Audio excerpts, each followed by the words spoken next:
During the feasibility study, we find out whether the product going to be developed is technically as well as economically feasible or not. Simultaneously, we also find out the data which is going to be input to the system, what will be the processings performed on this data, the output, and also other behavior which is going to be constrained on the system.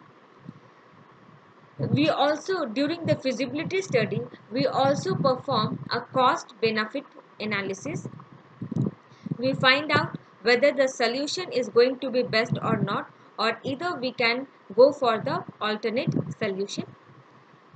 We also find out, may it happens that among all the solutions, none of the solution is feasible to the organization. We check whether the product going to be developed is having high cost or not. There are some resources which is going to be constrained during the development of the software, and also is there any technical reason for which the software may not be developed during its life cycle. So during the feasibility study, we check the feasibility of resources as well as the finance. Now, once the feasibility study is completed, we go for the requirement analysis and specification phase. The requirement analysis and specification phase perform, we find out first, here we find out the requirements from the customer, and then we analyze the collected data to understand what customer wants. Actually, it is very important to develop a software according to the need of the customer. So during this phase, we gather all the requirements of the customer, and once the gathering is completed, then we perform an analysis so that there any important requirement which is missed out or not. Then once during the analysis, we remove the requirement problem, like is there any inconsistency, or is there any anomaly or incompleteness in the requirement. Once we find out any type of these issues in the requirement, then we try to resolve it. And when after the analysis, we organize the software into the specification, or we perform or we do the complete documentation of the requirement. Now, the requirement analysis and the specification is divided into two parts. Basically, in the first phase, we perform a requirement analysis, and in the second phase, we perform a specification.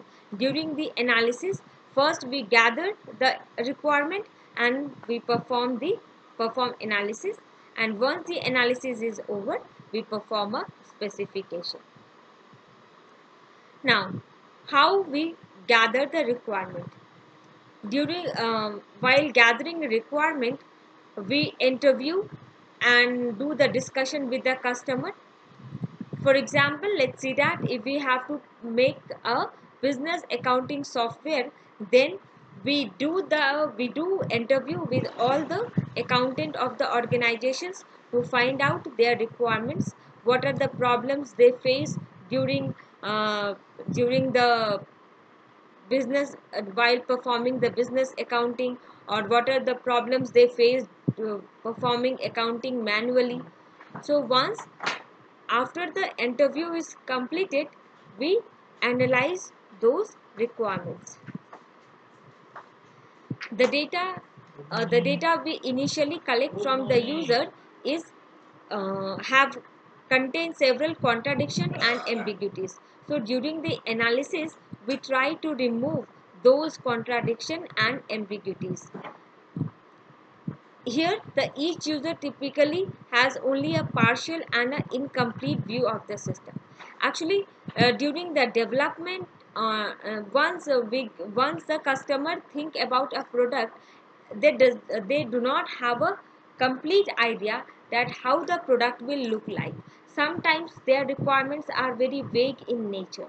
So finding out those requirements, which requirements can be fulfilled, which requirements cannot be fulfilled, what are the alternate for those requirements, that are done during the analysis part.